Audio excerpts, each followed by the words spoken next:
Vamos a la agenda económica, dale. Bueno, la primera noticia tiene que ver con el salario mínimo vital y móvil. Ayer se actualizó, el gobierno logró llegar a un acuerdo con representantes de los gremios y los empresarios.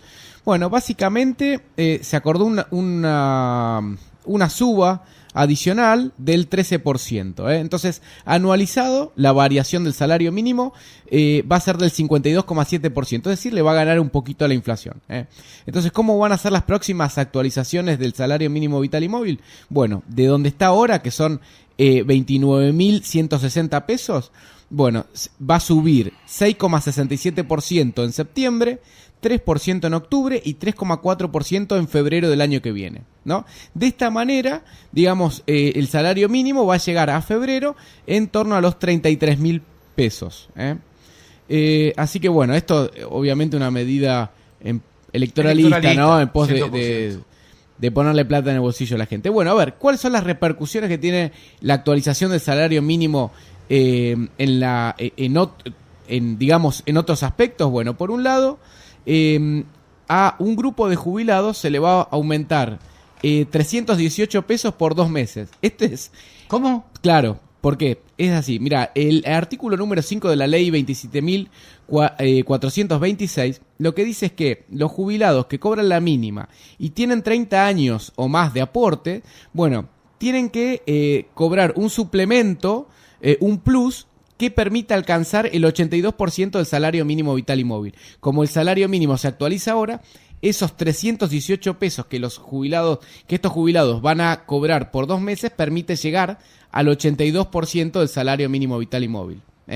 Estos son algo así como 1 millón de jubilados, más de 1 millón de jubilados, ¿no? Pero por el otro lado, digamos, bueno, ¿por qué 2 meses? Porque ya en diciembre se actualiza de acuerdo a la fórmula previsional que tiene mitad, digamos, con el índice de las remuneraciones de los trabajadores estables de RIPTE, y la otra mitad de la fórmula tiene que ver con la recaudación de ANSES. Pero después, ¿qué otro impacto tiene la actualización del salario mínimo vital y móvil? Bueno, impacta en el plan Potenciar Trabajo, que cobran casi 1 millón de personas. ¿Por qué? Porque este plan Potenciar Trabajo es la mitad del salario mínimo vital y móvil. Okay. Y por el otro lado, el programa Acompañar, que tiene como beneficiarios a 35.000 personas, que es para mujeres y LGTBI más en situaciones de violencia de género, ¿no? Que ellos cobran un salario mínimo durante 6 meses consecutivos. Así que este sería, digamos, el paquete y lo que incluye la actualización del salario mínimo. Por el otro lado, bueno, ayer el Ministerio de Economía presentó los resultados fiscales de agosto.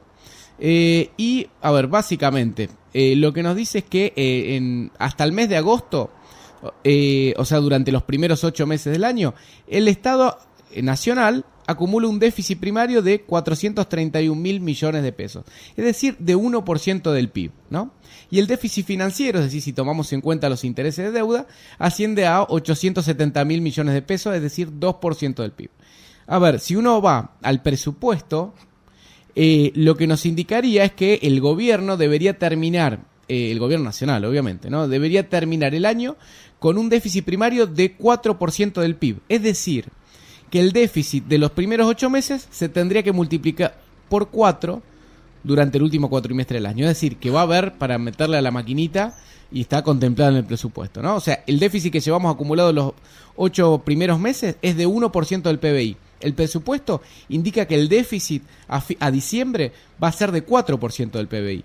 Es decir que el déficit primario se va a multiplicar por 4 en el último cuatrimestre del año. Así que ahí está un poco, ¿no? Esto de ponerle plata en el bolsillo a la gente. Por otro lado, tenemos una cuestión que afecta a los dólares que va a recibir Argentina y que después lo vamos a charlar, pero tiene que ver con el biodiesel, ¿no? ¿Qué pasó? Tema, bueno, un revés judicial para Argentina. ¿Por qué? Porque la Corte de Comercio Internacional de Estados Unidos confirmó que va a mantener las sanciones contra Argentina en términos de biodiesel, ¿no? Pero después vamos a ampliar, como bien dijiste, sí, vamos Juanmi, a ampliar. Sí. Pero bueno, estos son menos dólares que van a entrar a la Argentina. Hay reflexiones para hacer al respecto. Otro proyecto que está ahora en el escritorio de Alberto Fernández, es un DNU, que vamos a ver si lo firma o no lo firma. Es un proyecto controvertido para mi gusto, que permitiría jubilarse a partir de los 55 años a desocupados que ya tengan los 30 años de aporte. ¿En qué consiste este proyecto? Bueno, es que los trabajadores desocupados, en el caso de mujeres que tengan de 55 a 59 años y los varones que tengan entre 60 y 64 años y tengan a su vez 30 años de aporte, se les permitirá jubilar anticipadamente cobrando el 80 o el 50% de la jubilación que les correspondería. Digo 50 u 80 porque esto es un proyecto de DNU, o sea, está en borrador, ¿no? Sí. Y recién cuando alcancen la edad jubilatoria, es decir, los hombres a los 65 y las mujeres a los 60 años, ahí ya empiezan a cobrar el 100% de la jubilación. Es decir, que personas que estén desocupadas y tienen los 30 años de aporte se pueden jubilar 5 años antes de lo que les correspondería, ¿no? Pues son 35 años de aporte, 30 años. 30 años de aporte. 30 años, ¿no? Claro. 5 años porque la mujer es 60 y el hombre 65. Claro, 5 años antes, ¿por qué? Porque en caso de mujeres de 55 a 59 años podrían acceder a este beneficio. Claro. 5 años antes de lo que les correspondería. Sí, por supuesto. ¿No? Me parece que es controvertido. Digo, acá no es una cuestión moral si está bien que ayudar a la gente. No se trata de eso. Sino lo que se trata, mi postura, es decir, bueno, esto alguien lo tiene que pagar. ¿Cómo se paga? ¿No? Porque en el mundo hay un problema fenomenal con los sistemas previsionales, con los sistemas de reparto, que son deficitarios, que no saben cómo acomodarlos. Y en Argentina parece que tenemos un sistema previsional sumamente deficitario, pero que cada vez atentamos contra el sistema, ¿no? Hay una cuestión del sistema de reparto. ¿Qué pasa? ¿Por qué todos los sistemas de reparto en el mundo son deficitarios? Porque antes la gente se moría antes, porque la esperanza de vida era más corta. Era más corta, claro. Entonces, la claro, vos decís, de vida era más corta, aportá ¿sí? 30 años y te jubilás a los 60, pero si el promedio de esperanza de vida era a los 50 años, la mayor parte de la gente se moría antes de poder jubilarse.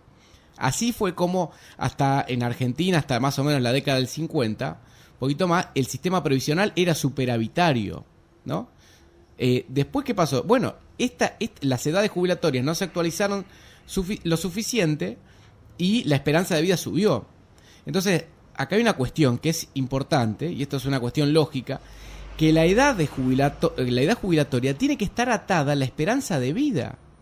Porque si no, la gente cada vez vive más, pero aporta menos o trabaja menos, ¿no? Y si vos sumás que en Argentina, hace 10 años que no generas empleo genuino privado, tenés un problema, ¿no? Porque los que aportan cada vez son los mismos y los beneficiarios, los que se jubilan, los dependientes que se les llama, cada vez son más. Bueno, vamos a ver qué pasa con esto.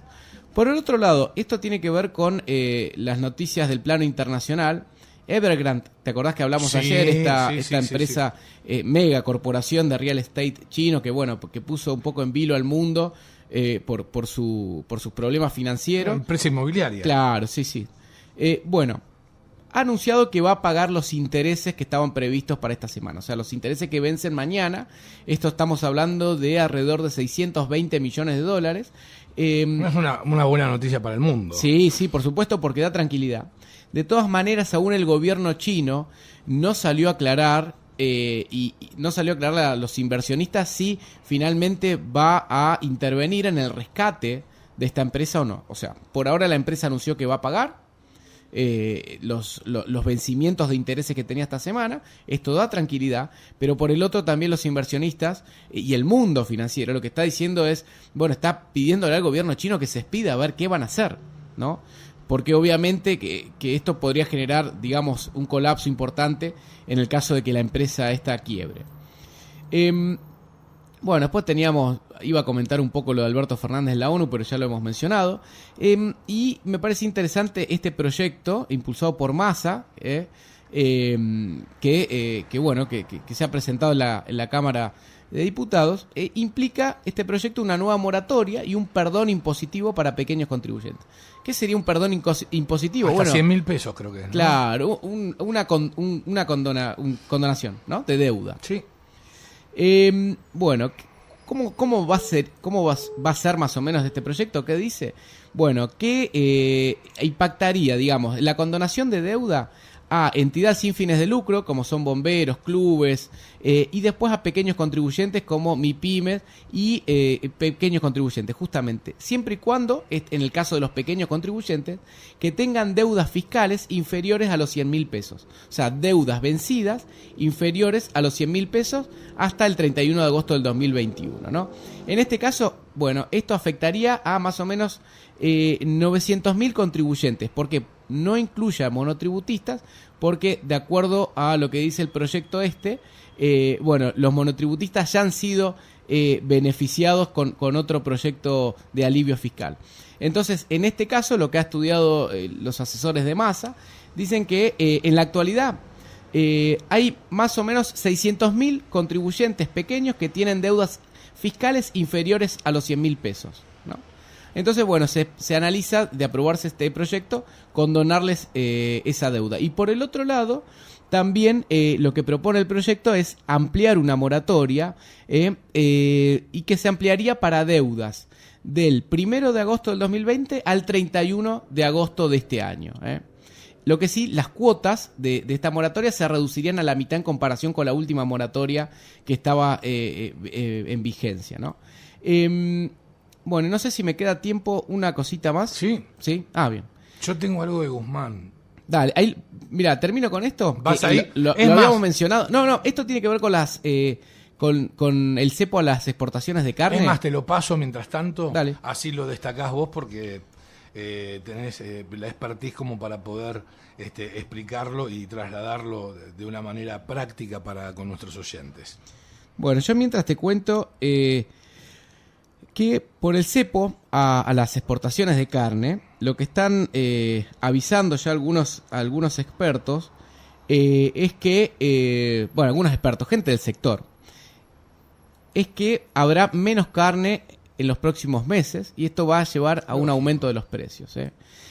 Si bien el gobierno estaba contento, festejaba que los precios de la carne habían bajado en julio y agosto, 1% y 1,4%.